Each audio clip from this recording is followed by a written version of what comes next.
प्राचार्य साथियों एवं शिक्षक मित्रों, नमस्कार। पिछले दिनों 13 मई 2022 को लोक शिक्षण संचालनालय मध्य प्रदेश भोपाल द्वारा एक बहुत ही महत्वपूर्ण आदेश, एक पत्र जारी किया गया। यह पत्र एमपी एजुकेशन पोर्टल पर स्कूल शिक्षा विभाग एवं आदिम जाति कल्याण विभाग के समस्त अमले, शिक्षक एवं अन्य कर्मचारियों के सेवा संबंधी जानकारी एवं ई सर्विस बुक को के अपडेशन के संबंध में है, जो बहुत ही महत्वपूर्ण आदेश है। चूंकि एमपी एजुकेशन पोर्टल एक ऐसा प्लेटफॉर्म है जहां पर समस्त कर्मचारियों के सेवा संबंधी जानकारी एवं ई सर्विस बुक संबंधी जानकारी दर्ज होती है और इसी जानकारी के आधार पर समय समय पर प्रमोशन, स्थानांतरण, संविलियन, पदक्रम सूची, युक्तिकरण, वेतन संबंधी कार्यवाही आदि समय समय पर की जाती है। तो जाहिर है कि इन महत्वपूर्ण जानकारियों का समय समय पर अपडेशन भी होता रहे, इसके लिए लोक शिक्षण संचालनालय वर्ष में बीच बीच में इन सब जानकारियों के अद्यतन हेतु, अपडेशन हेतु समय समय पर आदेश जारी करता रहता है। ऐसा ही पत्र 13 मई 2022 को जारी हुआ। आज के इस वीडियो में हम इस अति महत्वपूर्ण पत्र पर आपसे चर्चा करेंगे। इसमें स्पष्ट रूप से, जैसा कि आप देख पा रहे हैं, बताया गया है कि सेवा संबंधी जो जानकारी है वो ऑनलाइन ई सर्विस बुक प्रणाली के माध्यम से दर्ज की गई है और जैसा मैंने बताया, पदक्रम सूची, युक्तिकरण आदि सभी इसमें से कार्य संपादित किए जाते हैं। और आगामी जो समय है बहुत ही महत्वपूर्ण है, उसमें आपकी जो पेरोल है और प्रमोशन संबंधी जो कार्यवाही है, इन्हीं जानकारियों के आधार पर संपादित की जाएगी। पोर्टल पर जानकारियों को अद्यतन करने के लिए विधिवत त्रिस्तरीय पारदर्शी कार्यवाही इसमें निश्चित की गई है, जिसमें जो पहली कार्यवाही है वो लोक सेवक द्वारा की जाएगी। दूसरे स्तर की कार्यवाही वह लोक सेवक जिस संकुल पर कार्यरत है वो संकुल प्राचार्य इस कार्यवाही को करेंगे। और तीसरे स्तर की कार्यवाही है जिसमें संबंधित कर्मचारी के डीडीओ उनकी जानकारी को अद्यतन करने के लिए जिला शिक्षा अधिकारी कार्यालय को रिक्वेस्ट प्रेषित करेंगे। उस रिक्वेस्ट का अप्रूवल जिला स्तर पर किया जाए। इस त्रिस्तरीय कार्यवाही का विधिवत इसमें उल्लेख किया गया है।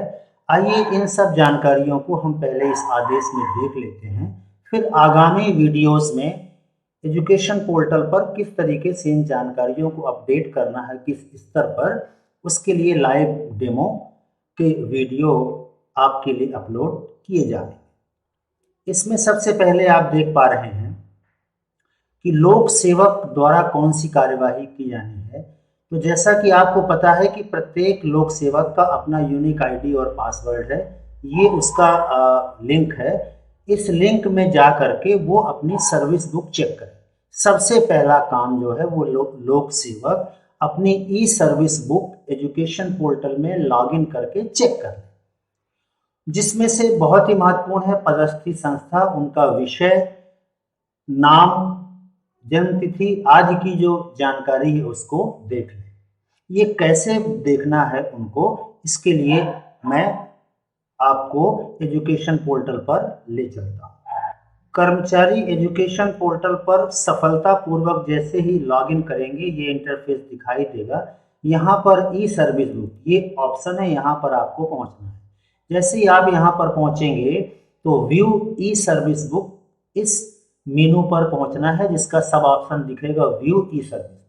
बस ये सबसे महत्वपूर्ण है, आपको अपनी सर्विस बुक यहाँ पर चेक करना है, जिसमें समस्त जो जानकारियाँ हैं, खासकर नाम आपका हिंदी इंग्लिश में, उसकी स्पेलिंग, आपका विषय, जन्मतिथि और जो भी महत्वपूर्ण जानकारियां हैं, इसको ध्यान से पहली मर्तबा चेक कर लेना है। इसका प्रिंट आउट निकाल करके और संबंधित सभी शिक्षक साथियों को या जो भी कर्मचारी हो ये पूरा उसका प्रिंट आउट निकाल लें और चेक कर लें। ये पहला काम है जो आपको करना है।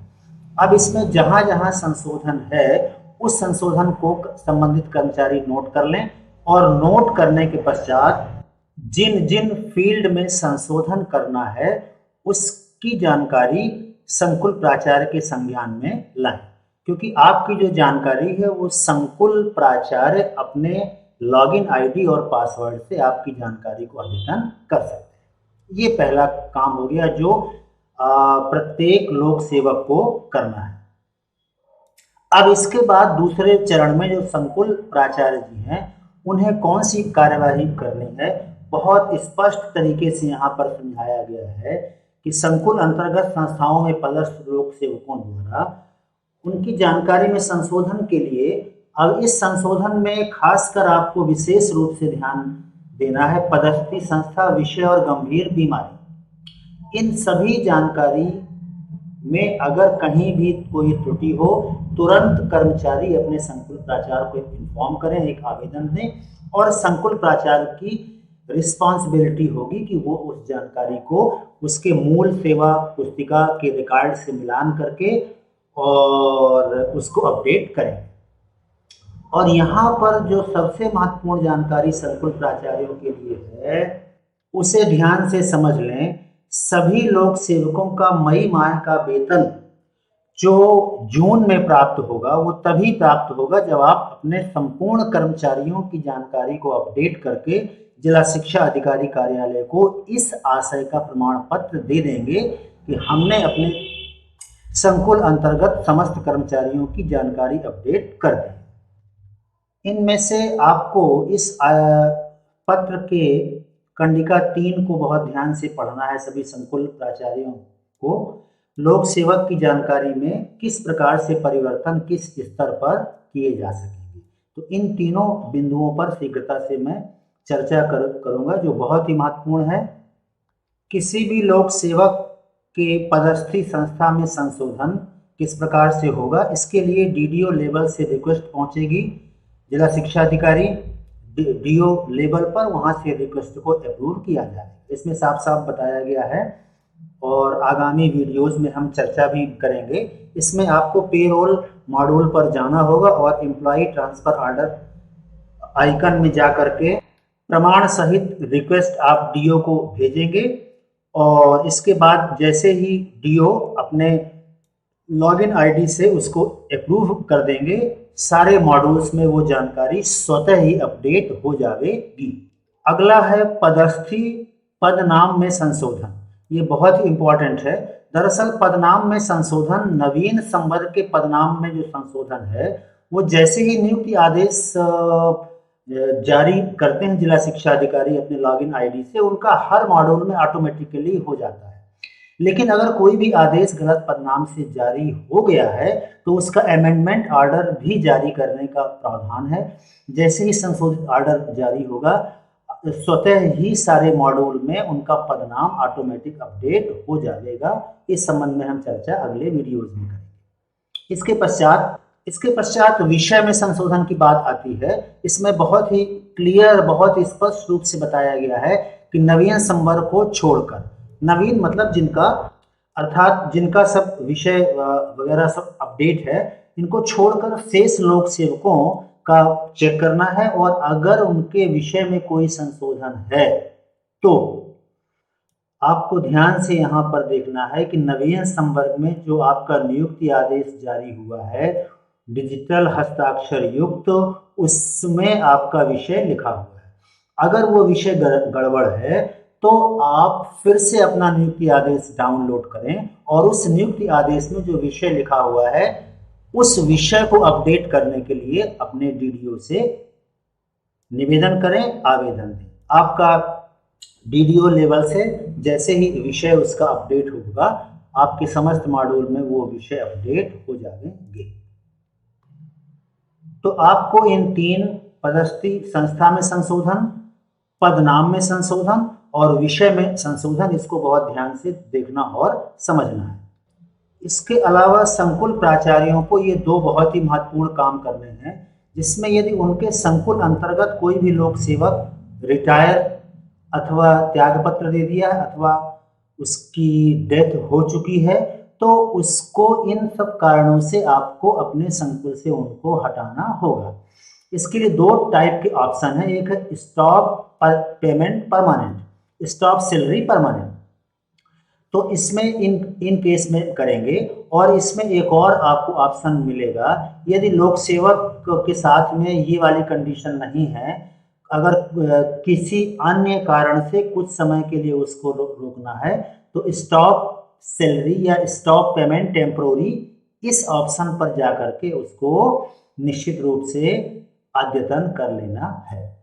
और मित्रों, सबसे महत्वपूर्ण बात यह है कि ये सारा जो काम है आपको 23 मई तक पूरा करना है, और ये कार्य सर्वोच्च प्राथमिकता के आधार पर आपको करना होगा, अन्यथा आपके कर्मचारियों सहित आपकी भी सैलरी मई पेट जून का आहरण संभव नहीं हो सकेगा, जैसा कि इस आदेश में बताया गया है। एमपी एजुकेशन पोर्टल पर आपका संकुल वाइज रिपोर्ट और जिलावार रिपोर्ट इन URL पर उपलब्ध है, और इन सभी पर हम अगले जो वीडियोस हैं उन पर चर्चा करेंगे। अगर आपको अभी जितना मैंने अभी आपको समझाया और बताया, इन सभी काम को किस तरीके से एजुकेशन पोर्टल में करना है, लोक सेवक स्तर पर और संकुल प्राचार्य स्तर अर्थात DDO स्तर पर और जिला शिक्षा अधिकारी स्तर पर, इन सभी में बारी बारी से आगामी वीडियोज में आपसे हम चर्चा करेंगे।